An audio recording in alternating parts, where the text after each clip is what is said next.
سیدنا عمر بن خطاب رضی اللہ تعالیٰ وہ عظیم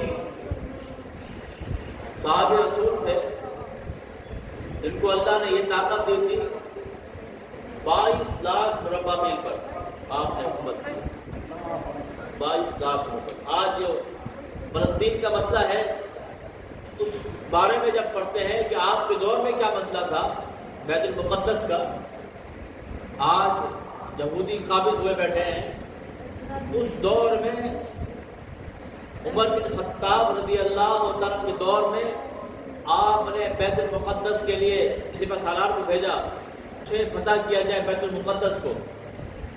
تو آپ نے جب وہاں بھیجا تو ایک نہیں دو نہیں بلکہ 4 مہینے تک مسلسل جنگ جاری ہے۔ 4 مہینے جنگ جاری ہے، لیکن جب وہاں پر جو عیسائی پادری تھے انہوں نے دیکھا کہ یار یہ جنگ ختم نہیں ہو رہی، ان سے مطالبات کیے، ان سے بات چیت کی کہ بھئی جنگ کو ختم نہیں ہو رہی، تو معلوم ہوا وہاں کے راہب کہنے لگے کہ یہ بیت المقدس ہے، بہت عظیم جگہ ہے۔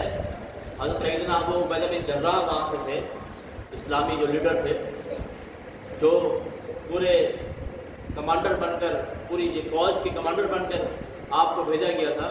ابو عبیدہ بن جراح رضی اللہ تعالیٰ کو اس راہب نے کہا کہ آپ اسے بیت المقدس پر کیوں اس طرح جنگ جاری رکھے ہوئے ہیں، بند کرنے سے؟ ابو عبیدہ بن جراح نے کہا پھر اسے ہمیں دے دیں، ہمارا حق زیادہ ہے۔ تو آپ کا حق کیسے ہے؟ آپ نے جواب کیا دیا، آپ نے کہا کہ ہمارا حق یوں زیادہ ہے کیونکہ یہ وہ سرزمین ہے جہاں سے میرے نبی نے معراج کا سفر کیا، پھر یہ وہ سرزمین ہے یہاں پر عظیم انبیاء کرام آرام فرما ہیں بیت المقدس۔ تو وہ کہنے لگا ایسے کیسے دے دیں یہاں پر؟ پھر وہ راہب تھا، اس نے کہا ہم نے اپنی کتابوں کا مطالعہ کیا ہے، اس کو جو فتح کرے گا وہ عمر بن خطاب ہوگا، نبی کا غلام ہوگا، عمر بن خطاب ہوگا، تم نہیں ہو۔ آپ بڑے خوش ہوئے، مسکرانے لگے۔ راہب کا کیوں مسکراتے ہو، کیوں خوش ہوتے ہو؟ آپ نے جواب دیا گھبراؤ نہیں، ہمارے جو امیر المومنین ہے وہ عمر بن خطاب ہے۔